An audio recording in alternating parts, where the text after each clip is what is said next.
Bismillahirrahmanirrahim. Assalamualaikum warahmatullahi wabarakatuh. Alhamdulillah wassalatu wassalamu ala Rasulillah wa ala alihi wa sahbihi wa mawalah wa la hawla wa la quwata illa billahi wa ba'd. Allah Subhanahu wa ta'ala berfirman, wa minan nasi man yattakhidhu min dunillahi andadan yuhibbunahum ka hubbillah walladzina amanu asyaddu hubban lillah. Dan sebagian manusia ada orang-orang yang menyembah tandingan-tandingan selain daripada Allah. Mereka mencintainya sebagaimana mereka mencintai Allah. Adapun orang-orang yang beriman, maka mereka sangat cinta kepada Allah Subhanahu wa ta'ala.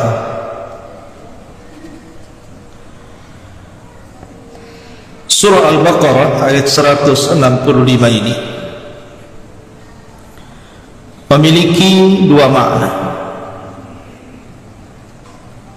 dan dua-duanya merupakan kekufuran karena terkandung padanya kesyirikan. Yang pertama, sebagian manusia ada yang mencintai selain daripada Allah andadan, dijadikan tandingan. Artinya ada sebagian orang yang beriman itu satu sisi dia mencintai Allah, sisi lain dia mencintai selain daripada Allah Subhanahu wa ta'ala. Jadi satu waktu dia sangat mencintai Allah, di waktu yang sama dia juga cinta kepada selain Allah. Dan yang kedua, ada orang-orang yang sama sekali tidak mencintai Allah, dan mereka hanya mencintai selain daripada Allah, dan dua-duanya kekufuran.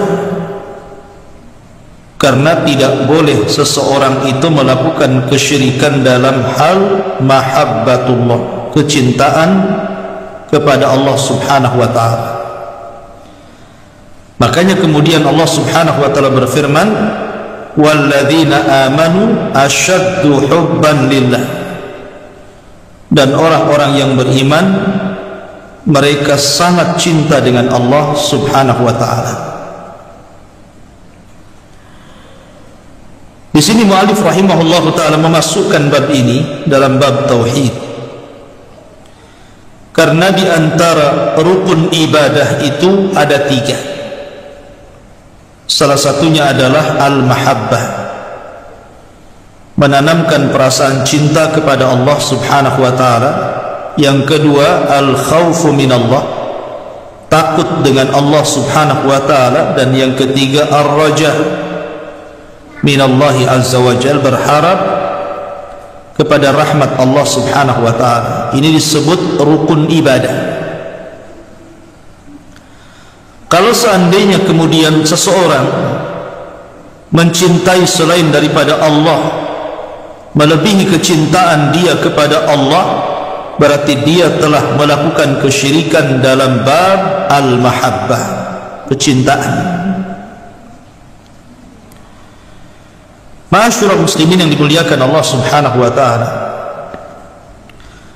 Nabi sallallahu alaihi wasallam mengajarkan kepada kita bagaimana caranya kita mencintai Allah Subhanahu wa ta'ala. Di dalam sebuah ayat yang dikatakan oleh Hasan al-Basri sebagai ayat ikhtibar namanya. Ayat ikhtibar itu ayat ujian. Karena ada sebagian orang mengaku mencintai Allah Subhanahu wa ta'ala dan Rasulnya, maka turunlah ayat, qul in kuntum tuhibbunallaha fattabi'uni yuhibbukumullah. katakan kepada kaum itu, kalau mereka merasa cinta kepada Allah subhanahu wa ta'ala, maka ikuti aku, maka dengan itulah Allah akan mengampuni dosa-dosa kalian. Berarti ketika kita kemudian mengaku sangat cinta dengan Allah, maka harusnya bentuk cinta itu diwujudkan dengan mengikuti ajaran Rasulullah. Karena tidak mungkin Anda mewujudkan cinta kepada Allah kalau kita tidak mencintai Allah sebagaimana Rasulullah mencintai Allah. Bagaimana caranya? Karena hanya dengan itu. Makanya para ulama mengatakan bahwa ada orang-orang yang hanya mencintai Allah di lisan saja, dalam hatinya mereka tidak mencintai Allah. Seperti siapa? Orang-orang munafik. Orang-orang munafik itu hanya mencintai Allah di lisan saja, tapi dalam hatinya membenci Allah subhanahu wa ta'ala. Dari sini tidak ada guna keimanannya.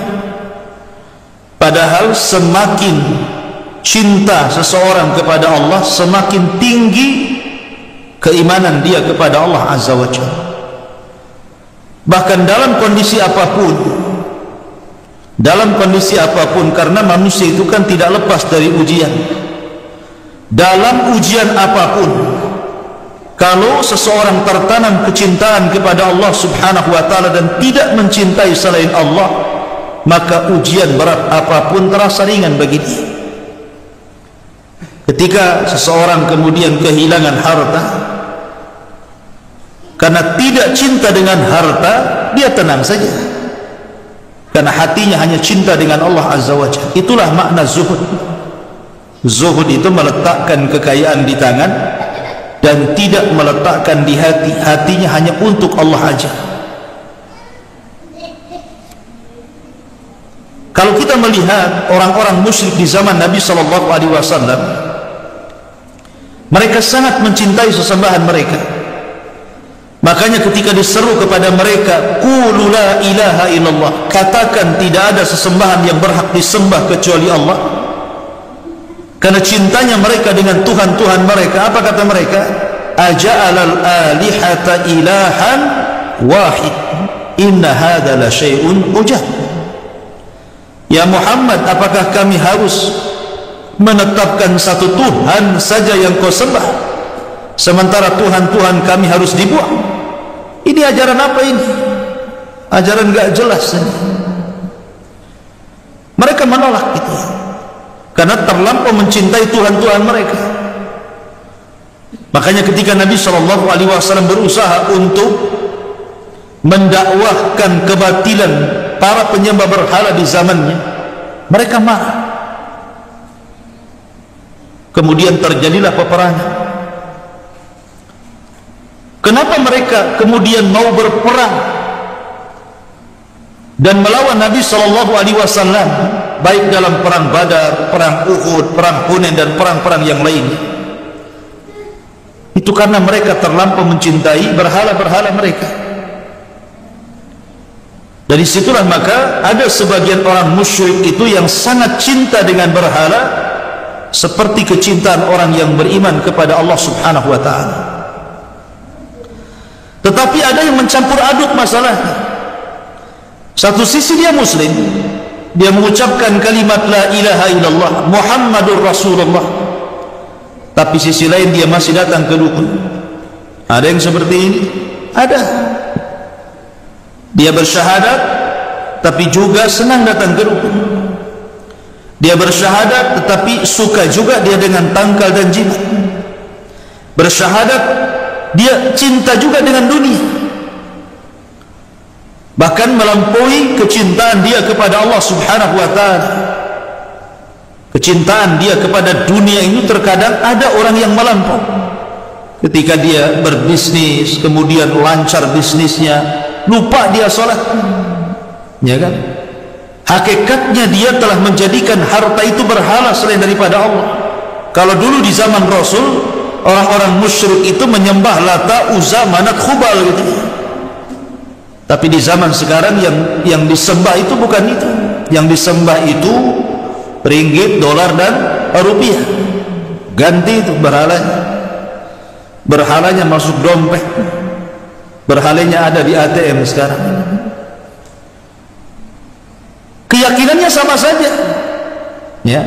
Karena buktinya karena kecintaan mereka kepada dunia itu melebihi kecintaan mereka kepada Allah Azza wa Jalla. Yang tadinya sebelum dia disibukkan dengan dunia, dia masih sempat sholat, masih sempat ke masjid, masih sempat ke majelis ilmu gitu ya. Tapi ketika mulai Allah bukakan dunia, mulailah kemudian mereka sedikit demi sedikit meninggalkan ibadah-ibadah awalnya sunnah berakhir wajib. Ya, memang begitu.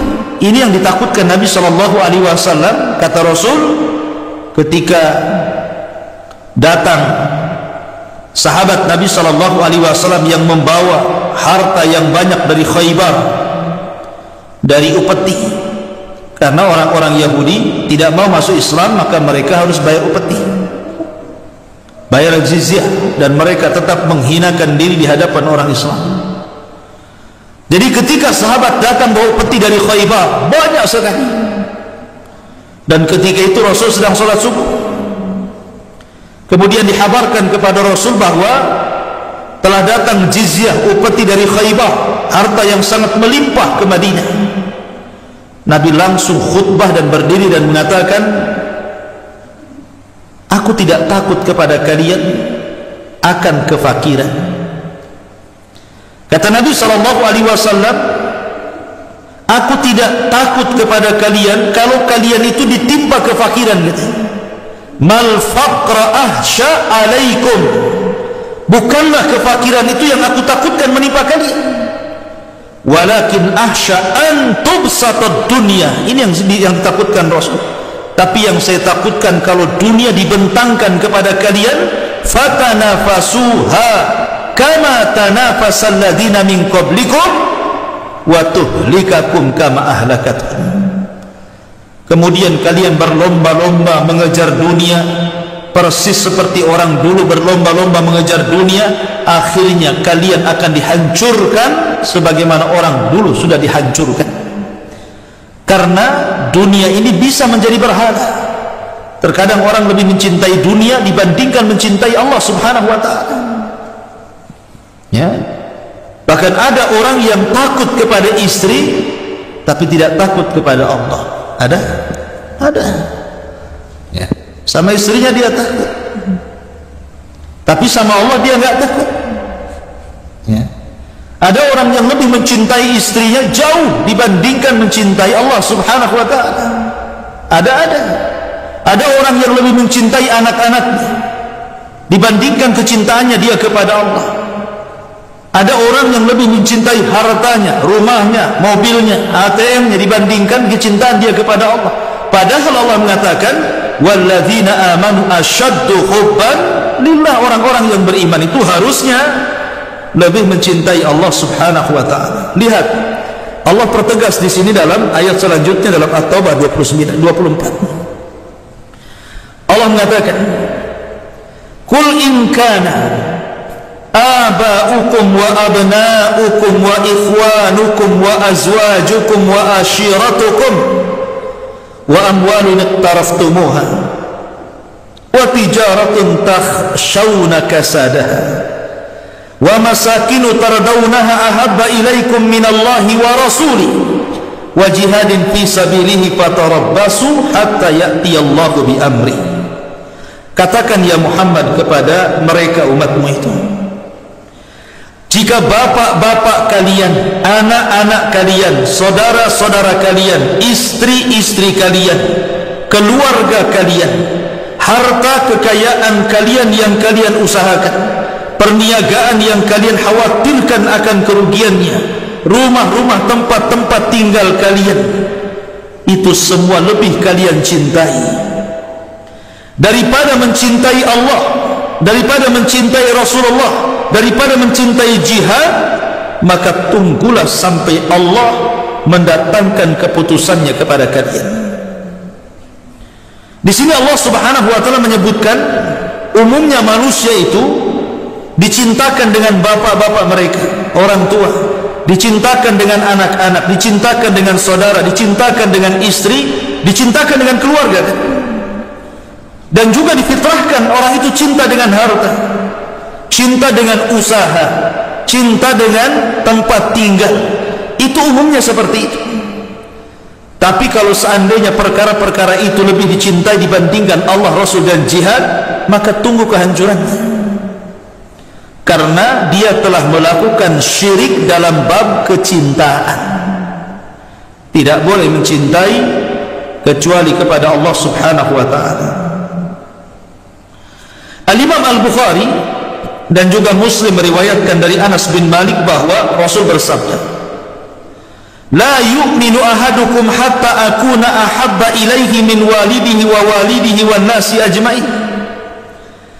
Tidak beriman dengan sempurna seseorang di antara kalian sehingga aku, kata Rasulullah, lebih dicintai daripada anak kalian, orang tua kalian, bahkan manusia-manusia yang kalian cintai sekalipun. Umar bin Khattab datang kepada Nabi SAW ketika dia masuk Islam. Kemudian dia mengatakan, "Ya Rasulullah, sesungguhnya engkau lebih aku cintai dari semuanya, dari orang tuaku, dari istriku, dari anakku, dari hartaku, semuanya engkau lebih aku cintai kecuali dari diriku." Dia mengecualikan. Semuanya memang terkalahkan dengan kecintaanku kepadamu ya Rasulullah, kecuali kecintaan diriku kepadaku. Kata Nabi SAW, "Tidak wahai Umar, berarti engkau belum mencintai aku." Ya. Lalu apa yang harus saya katakan wahai Rasul? Cintai aku melebihi dirimu. Maka Umar pun mengatakan, "Ya Rasulullah, engkau lebih aku cintai dari semuanya termasuk diriku." Kata Rasul, "Al-an ya Umar." Itu yang benar. Itu yang benar itu. Kamu harus mencintai Rasul melebihi segalanya. Makanya kita tahu bahwa kalau antum tanya orang-orang Islam, semua orang Islam, kalau dikatakan kepada mereka siapa nabi kalian, pasti jawabnya Rasulullah Muhammad sallallahu alaihi wasallam. Kalian cinta dengan Muhammad sallallahu alaihi wasallam? Oh, kami sangat cinta. Sangat cinta. Saking cintanya kami kepada Rasul, kami bersalawat, memperbanyak salawat kepada Rasulullah, salawat ini dan itu. Ya.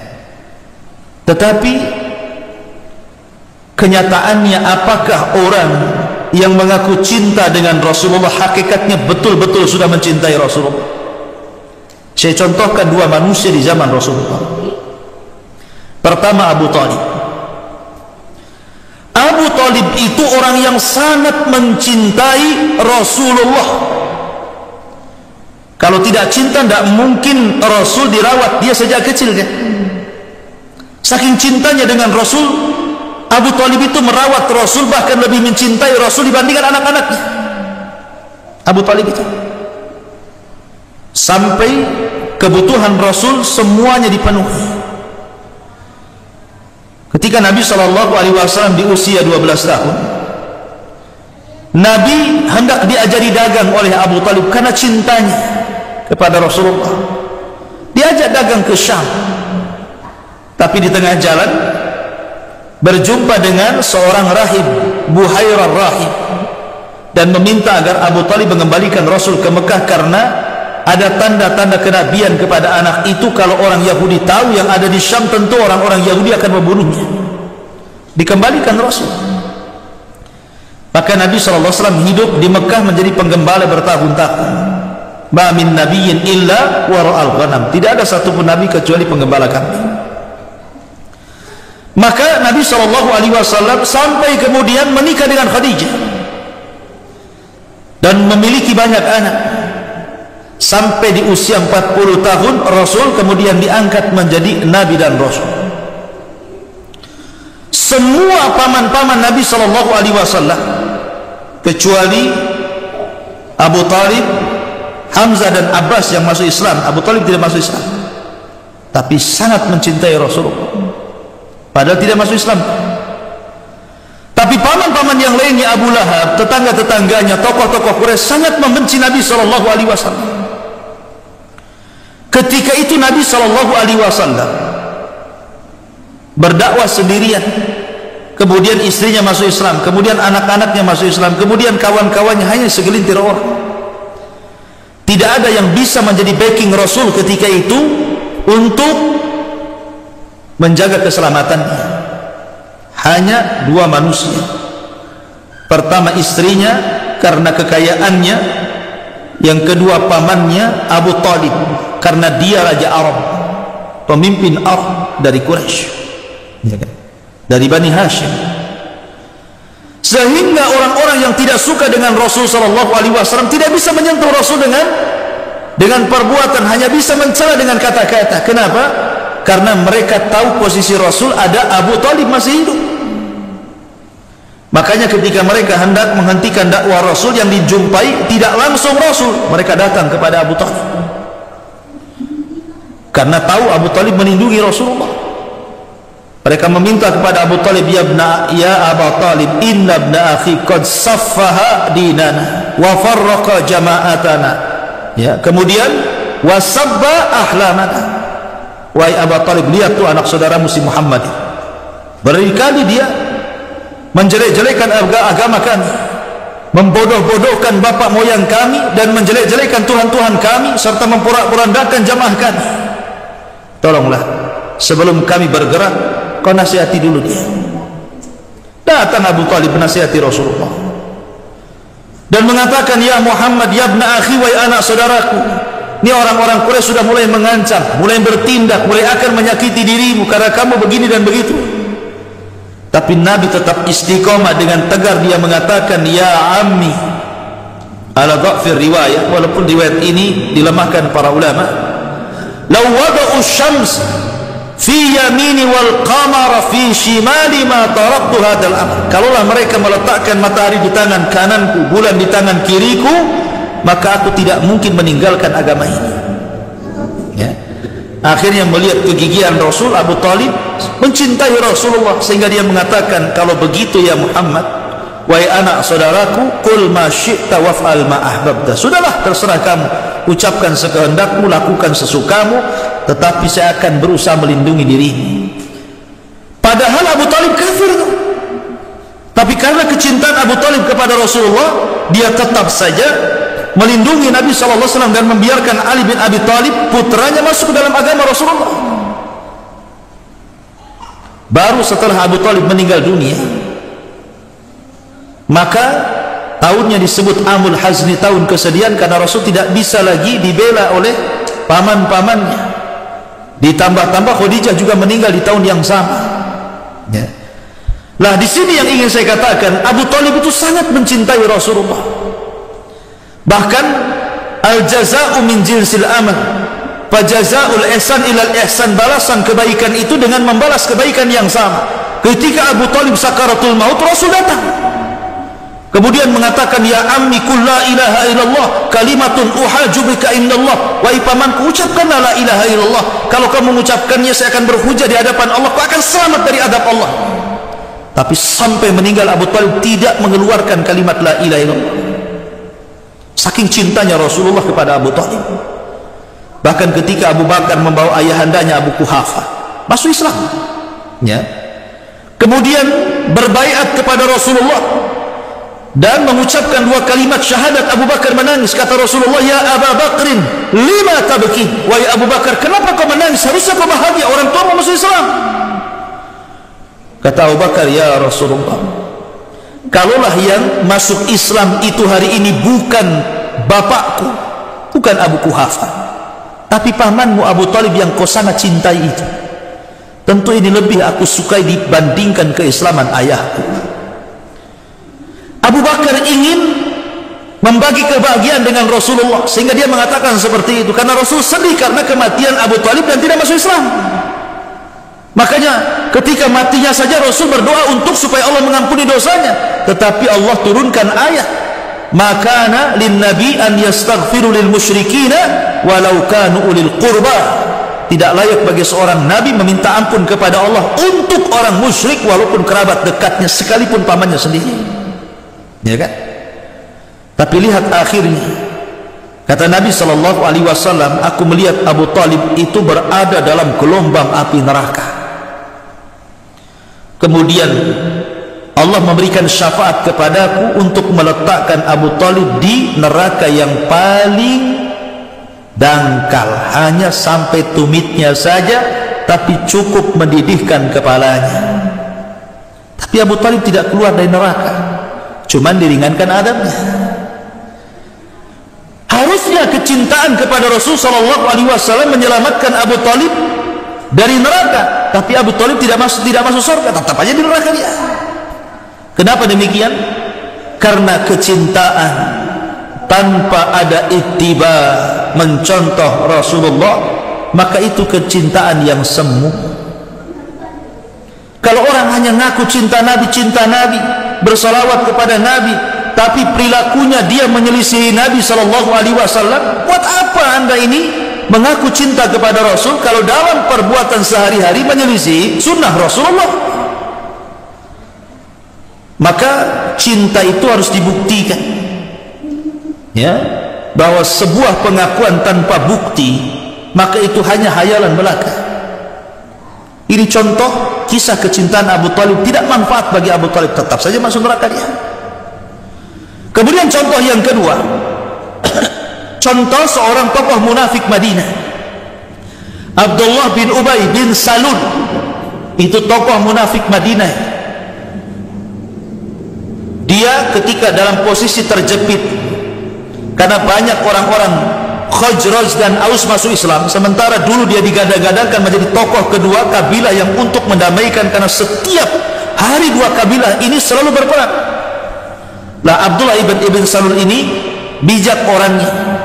Di masa jahiliyah dia bisa mendamaikan dua kabilah ini. Tapi ketika datang Rasul ke Madinah, dua kabilah ini masuk Islam. Maka terpojoklah posisi Abdullah bin Ubay bin Salul. Enggak mungkin dia jadi pemimpin karena Khazraj dan Aus sudah jadi orang Ansar. Tentu mereka akan memilih Rasulullah. Ketika kemudian Allah perlihatkan kekuatan Islam di Madinah, takut dia. Akhirnya dia pun pura-pura masuk Islam karena terancam jiwanya. Bersahabat dia. Kemudian pura-pura mendekati Rasulullah. Kemana-mana bersama Rasulullah, sholat di belakang Rasul, zakat kepada Rasulullah, ibadah dengan Rasulullah, berjihad dengan Rasul, pura-pura saja itu. Karena mempertahankan jiwanya, takut terancam. Dia ittiba loh ya, mengikuti sunnah Rasulullah loh ya. Tetapi hatinya dipenuhi dengan kebencian. Tidak ada cinta sama sekali dalam hatinya Abdullah bin Ubay ini kepada Nabi SAW. Maka sehebat apapun ittiba, mencontoh Rasul SAW, kalau tidak ada mahabbah, kecintaan dalam hatinya kepada Rasul, percuma ittibanya. Ya. Maka harus digandengkan. Abu Talib cinta dengan Rasul tanpa ittiba, hatinya cinta kepada Rasulullah, tapi kan tidak ada ittiba. Ini si Abdullah bin Ubay ini terbalik. Dia sangat ittiba tapi hatinya tidak ada kecintaan kepada Rasulullah. Maka dua-duanya masuk neraka. Turunlah ayat kepada Abdullah ibn Ubay bin Salul, innal munafiqina fi darkil asfali minan nar. Orang-orang munafik akan diletakkan di intip neraka yang paling dalam. Maka antum harus pahami bahwa ittiba itu identik dengan hal-hal yang zahir, yang nampak. Seseorang hendaklah berucap mengikuti sunnah Rasul. Seseorang hendaklah berbuat mengikuti sunnah Rasul. Seseorang hendaklah beribadah yang nampak mengikuti sunnah Rasul. Tetapi juga hatinya harus dibarengi dengan kecintaan kepada Rasulullah. Maka kecintaan dalam hati, kemudian perbuatannya betul-betul ittiba, barulah anda dikatakan mencintai Rasulullah. Seperti Abu Bakar, Umar, Utsman, Ali, sahabat yang dijanjikan masuk surga dari 10 sahabat pilihan, dan sahabat-sahabat yang lainnya yang betul-betul mencintai Rasul dalam hatinya. dan dibuktikan lewat perbuatannya. Itulah makna dari kecintaan. Tapi kalau dia mencintai Rasul, satu sisi mencintai yang lainnya, maka ini bukan seperti itu. Makanya kita lihat orang-orang yang mencintai Allah dan Rasulnya dengan orang-orang yang tidak mencintai Allah dan Rasulnya. Kenapa di sini ada bab? Ada sebagian orang itu mencintai selain Allah, lebih mencintai Allah kan? Contoh, saya contohkan. Dalam sebuah tatanan negara, ada negara itu yang berhukum bukan dengan hukum Allah. Ada negara itu yang tidak berhukum dengan hukum Allah. Bahkan yang membuat hukum itu ya negara itu sendiri. Ya, orang-orang yang membuat undang-undang itu ya orang-orang yang kemudian berada di posisi-posisi tertentu yang dipilih oleh negara, kan begitu. Terkadang hukum yang dibentuk itu tidak sebagaimana hukum Allah. Bahkan ada hukum yang menyelisih hukum Allah. Kalau seandainya kita menghadapi hukum yang tidak turun dari Allah Subhanahu wa ta'ala dan cenderung menyelisih hukum Allah, kita suka, kita redha, kita mendukung, berarti Anda masuk kepada syirkul akbar. Pemerintah melegalkan LGBT, wah mantap, karena dia banci juga, waria juga, senang dia. Ini yang saya tunggu-tunggu. Ya, susahnya saya harus sembunyi-sembunyi, sekarang sudah legal. Mudah-mudahan ada perkawinan yang sah, katanya. Senang dia. Yang ditunggu-tunggu ini ada. Ini pemerintah ngadakan nih undang-undang LGBT. Dia reda pula, senang pula, nunggu-nunggu kapan itu. Orang ini telah kufur, syirkul akbar, syirik besar. Kenapa? Karena dia reda masalahnya dengan hukum di luar daripada hukum Allah. Ya, pemerintah melegalkan lokalisasi, melegalkan khamar. Oh, ahli maksiat senang. Oh, mantap ini. Ya, kalau dia sampai redha, sampai senang, sepakat, setuju, oke, mantap, syirkul akbar, syirik besar. Ya. Yang kedua, kalau seandainya dia tidak redha hatinya, aduh rusak ini, kenapa kemudian LGBT kok dikasih undang-undang? Ya. Dia tidak suka, karena dia juga bukan LGBT, Bapak. Dia nggak cinta, tapi dia sepakat. Hatinya tidak suka, tapi perbuatannya sepakat. Maka ini syirkul asghar. Karena ada kesepakatan, cuman hatinya tidak redha. Ya.